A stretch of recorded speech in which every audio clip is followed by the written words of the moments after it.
Srbija će do kraja ove godine u vezi Kosova i Metohije dobiti ponudu koju neće moći da prihvati, a neće smeti da odbije, rekao je predsjednik Aleksandar Vučić u jučerašnjem intervjuu. On smatra da će se Srbija suočiti sa ultimatumom, da će nam dati garancije za ulazak u Evropsku uniju, ali i da priznamo Kosovo kao nezavisnu državu. Da li to znači da je rešenje kosovskog pitanja novim zvaničnicima u Briselu u fokusu i da li se uskoro očekuje nastavak dijaloga Beograda i Prištine? Da li će biti uslova za to? U kakvoj je poziciji vlada u Beogradu?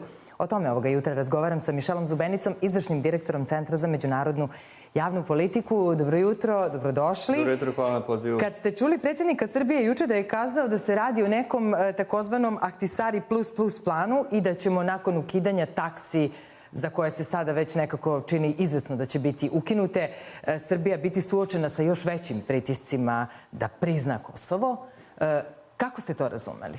Pa ja lično o tome govorim duže vreme, šta će se dogoditi, da će 2020. biti ključna godina za rešavanje kosovskog problema, prosto s obzirom na sve pritiske iz međunarodne zajednice i želju ne toliko u Briselu koliko u samom Vašingtonu, vidimo da prosto do avgusta se spekuliše da bi zaista jedna i druga strana trebali da načine neke poteze, mislim na Beograd i na Prištinu, kako bi se situacija potpuno stabilizovala, kako bi se dve strane i formalno, dakle, javno vratile za pregovarački sto i kako bi možda upravo taj sveobuhvatni sporazum mogao da se donese do kraja godine.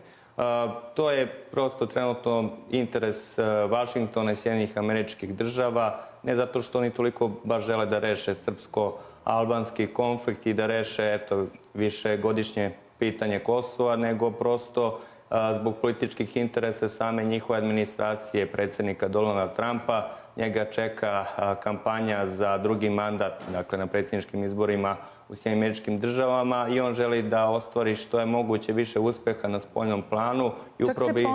Čak se pominje ta moguća intervencija i u Siriji, pa evo imamo priču o tome kako je stigla pretnja praktično kosovskim Albancima da ukoliko ne ukinu takse bi mogla baza Bonsil da se raspusti. Dakle, to su sve nekakve velike informacije u jednom kratkom periodu koje baš i ne deluju sasvim realno da su izvodljive. Tako je, s tim što sama Sirija, to je mnogo, naravno, trenutno komplikovanija situacija i međunarodni problem samog Kosova.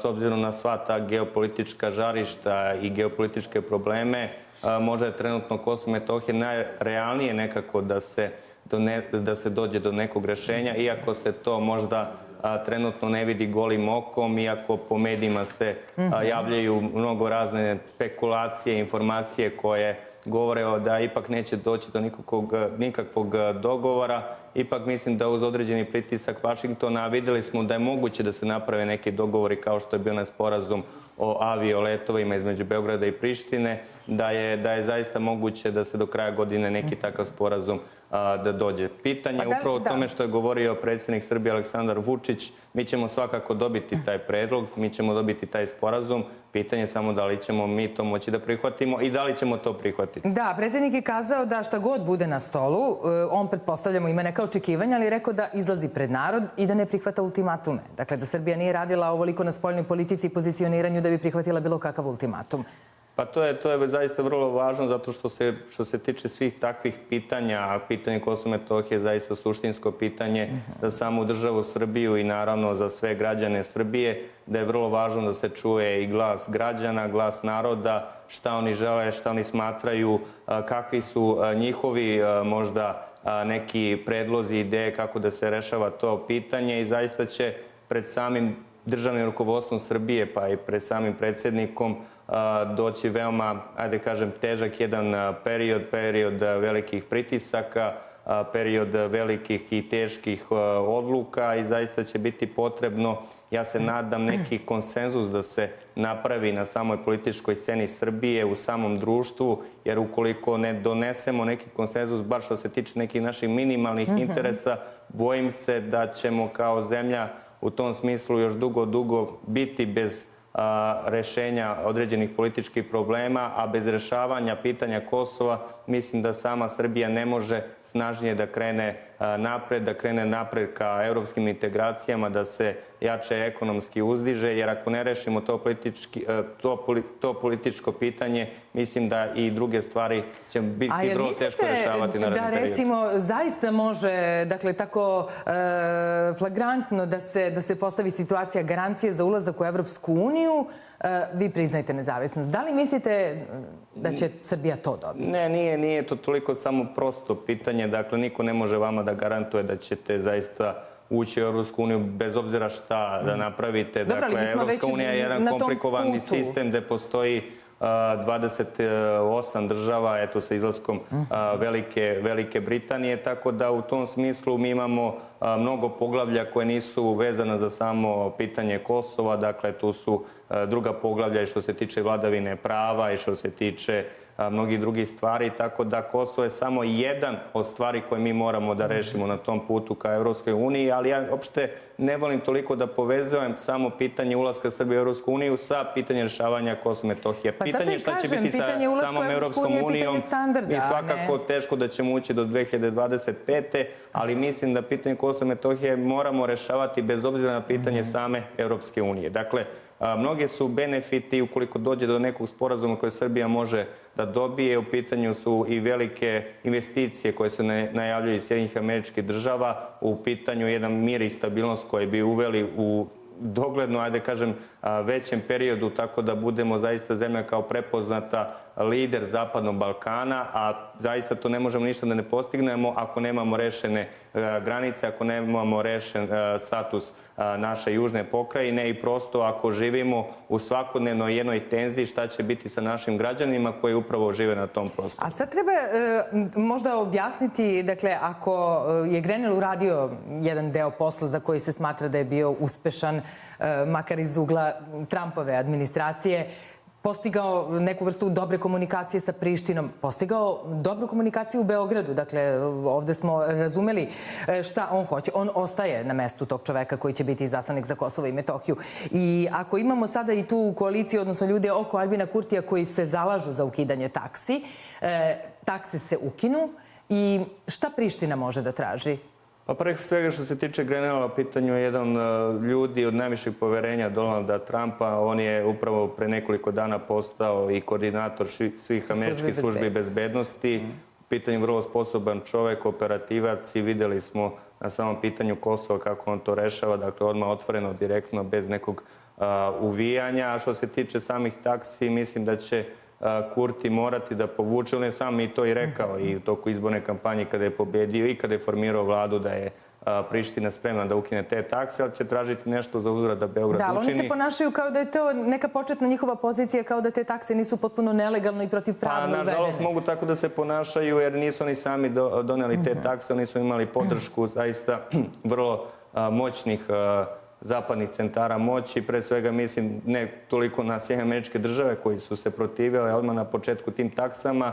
To je i sam predsjednik govorio otvoreno da iza toga stoji jedna vrlo moćna evropska zemlja. Nije hteo da konkretno kaže koja. Ja to mogu da kažem, to je konkretno Nemačka. Dakle, na nagovor Nemačke tadašnji kosovski premijer Ramuš Haradinaj je uveo takse. Ima sad mnogih razloga zašto se to desilo, sada ne ulazimo u to, ali mislim da je Kurti spreman da tako nešto učini, odnosno da povuče te takse. Prosto to je želja i trenutno interes Sjedinjenih Američkih Država koji su uzele stvari u svoje ruke i trenutno svojim autoritetom pokušavaju da izbace prosto Evropsku uniju da budu glavni pregovarač oko Kosova i Metohije, ali kažem i sama Priština, a i međunarodna zajednica što se tiče ukidanja taksi traži Beograd da nešto učini za uzvrat, a to za uzvrat što oni traži jeste da Beograd prestane sa kampanjom, sa lobiranjem, za povlačenjem priznanja Kosova od strane trećih zemalja. I što se tiče toga, sam Kurti govori o nekom reciprocitetu, dakle da postoji jednak odnos između Beograda i Prištine. To naravno nije moguće s obzirom da mi Kosovo smatramo našom teritorijom, dakle da nije posebna država, ali mislim da je prvi korak koji treba svi da učini jeste upravo to povlačenje taksi, jer je to pre svega bio potez koji je potpuno narušio odnos između dve strane, zaustavio pregovore, Zaustavio dijalog prekršio sve koji je- međunarodne sporazume i prosto verujem da će neko dogledno vreme Kurti ipak imati političku snagu bez obzira na pritiske koje on doživljava da njegova vlada donese A takvu odluku. kako tumačite, imali smo, evo kad govorimo i o tom reciprocitetu i o kampanji za koju Albanci traže da Srbija zaustavi kampanju za odpriznavanje Kosova, slučaj Jamajke. Dakle, tu je takođe jedna vrlo neprijatna situacija gde imamo ministarku spoljnih poslova Kaminu Johnson-Smith koja je jasno rekla da se ta zemlja nije predomislila u pogledu nepriznavanja Kosova, a onda sa Kosova čujete da su oni zvanično priznali. Dakle, jedna diplomatski nekorektna igra. Još jedna od. Pa dobro, to je samo i neozbiljna jedna situacija njihovog ministarstva spoljnih poslova. U pitanju je neko jedno tehničko pitanje. Prosto zanimljiva je činjenica što niko ni ne zna koliko je tačno država priznalo nezavisnost takozvanog Kosova, koliko nije, koliko je tačno zemalja povuklo. Mi imamo taj podatak, oni se s tim podatkom ne slažu, ali prosto ljudi treba da znaju da i samoj kosovskoj vladi i njihovoj političkoj garnituri prosto ne postoji nekog jedinstva. Sam Albin Kurti je neko nov u tom državnom aparatu koji nema iskustva vođenja jedne, pa čak i, ajde kažem, nelegalne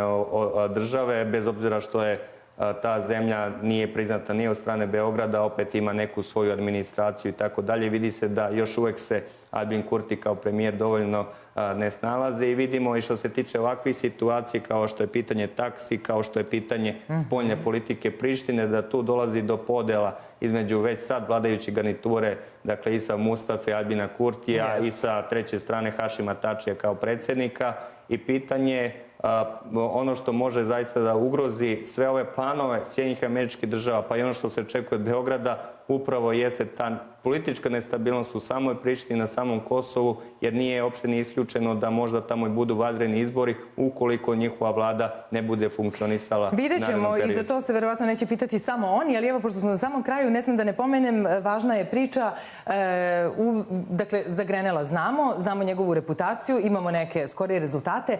Zašto Evropa ne govori ime svog specijalnog izaslanika za pregovore Beograda i Prištine? Pa Evropa je generalno zauzeta sa svojim problemima. Dakle, jedan od razloga zašto je Nemačka predložila Prištini da uvede te takse jesu unutrašnji problemi same Evropske unije, tadašnji izbori za Evropski parlament s kojima se sama Nemačka kao najveća, najsnažnija članica suočavala i sa svim tim, naravno, situacijama. Oni nisu imali vremena i prosto želje da se bave konkretno kosovskim problemom. Sami su vidjeli da prosto nemaju autoritet, dakle, da nateraju i Beograd i Prištinu da učine ono što bi oni želeli i u tom smislu i oni su možda nenamerno, ali su strateški prepustili Sjedinjenim Američkim Državama da prosto izvrše te zadatke međunarodne zajednice, da doteraju kosovski problem do samog kraja, ali opet je greška ako ljudi misle da će Evropska unija biti potpuno isključena iz tih krajnjih dogovora. Krajnji format će biti u Briselu s obzirom i da je Priština i Beograd upravo uslovljen evropskim putem, evropskim integracijama, odnosima sa evropskim zemljama, pitanjem rešavanja samog kosovskog problema, tako da u tom smislu očekujem da će se Brisel uključiti kao posrednik, ali da će krajnji izvršilac radova u odnosu Beograda i Prištine biti Vašington. Da, o tom planu Ahtisaari plus pričat ćemo još narednih dana. Dakle, ovo su ipak na neki način i pored statusa koji nam je jasan, neke nove informacije. Gospodine Zubenica, mnogo hvala na ovom gostovanju i na analizi.